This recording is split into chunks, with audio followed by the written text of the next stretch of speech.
The United States does not keep active records of how many people get sick from our water supply every year. There are estimates that from 500,000 to 7 million people get sick per year from drinking their tap water. One of the problems is that we have lots of bugs in the system. Viruses, pathogens, bacteria. A lot of those things that you think of as stomach viruses or flus, about 40% of those come from your drinking water. We are not removing things like industrial chemicals, rocket fuel, pesticides, certain pharmaceuticals, drugs that were discharged either by big animal factories or by sewage treatment plants. A lot of people think they don't have to worry about their water supply because they go out and buy bottled water. Well, we have news for them. In fact, a lot of your exposure to many of the chemicals comes from the simple act of showering in them. So some of these more volatile pollutants come in through your skin. There are over 116,000 human-made chemicals. We have no idea how they interact. We are becoming experiments for these synthetic chemicals. And when the liver takes these chemicals out of our bodies, what happens? They get flushed down the toilet. And then they go into the aquifer. And then they go into our rivers and streams. We take the water from the rivers and streams, and we put it into our public water supply systems, and we're drinking it again. All those pharmaceuticals, all those cosmetics, all the stuff that's in there, you know what? It's changing the chemistry in our bodies, and it's hurting us.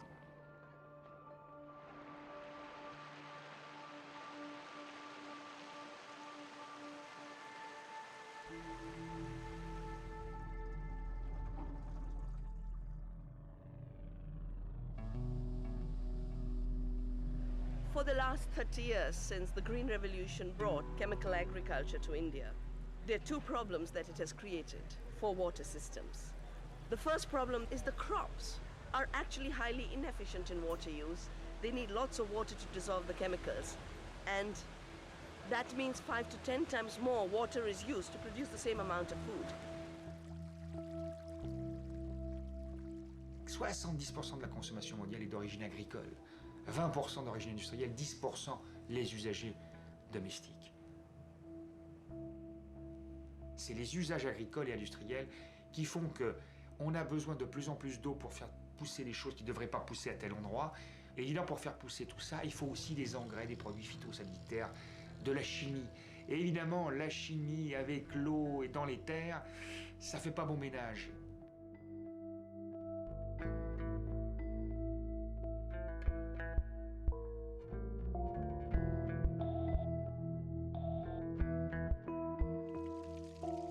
Et aujourd'hui, y compris dans des analyses qui sont rendues non publiques, on s'aperçoit que par exemple l'eau de la Seine, mais on s'est rendu compte que dans les 5 dernières années dans l'eau de Seine, les poissons avaient changé de sexe. Il n'y avait que des femelles, il n'y a plus de mâles.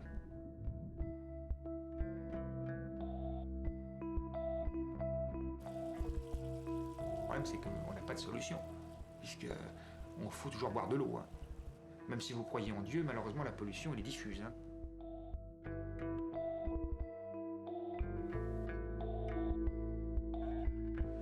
We mustn't forget that these chemicals were designed for warfare.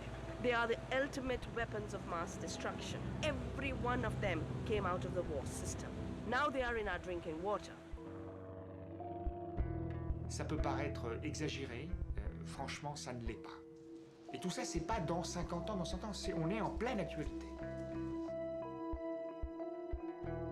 People assume that there's somebody in the government protecting their water supply, and that's often not the case. One of the most extraordinary examples of that is the most common pesticide sprayed in the United States, atrazine. Atrazine itself is an herbicide, or a weed killer, and it's used on products such as corn. It is the #1 contaminant found in drinking water, and groundwater, and surface water.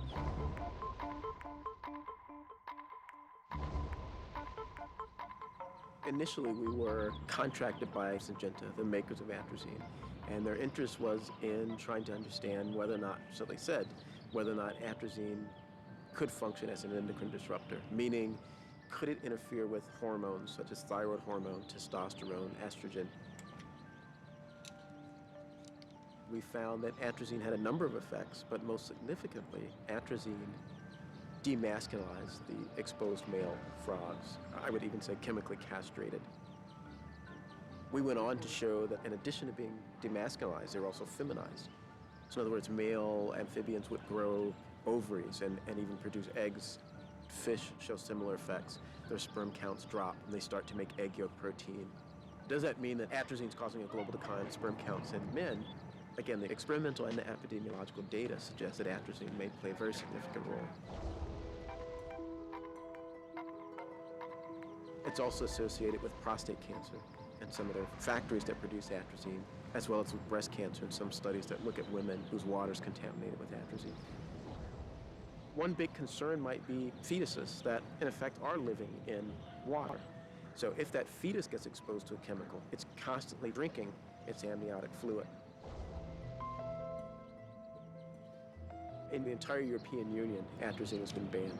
And in effect, that is the only way you can limit atrazine levels because it can travel up to 600 miles, 1,000 kilometers in the rainwater. In fact, of the 80 million pounds of atrazine we use in the United States, about 500,000 pounds of that atrazine comes back in the rainwater. And the irony is, I guess, that here's a European company selling 80 million pounds of a product in the United States where it's not even legal in the home country. When the Environmental Protection Agency under the Bush administration decided that it needed to at least appear to do something about the problem after we sued them, they ended up sitting down with the people that made atrazine in private negotiations. They met over 50 times privately with the company, and they cut a deal. No crackdown, no enforcement action, no banning the pesticide.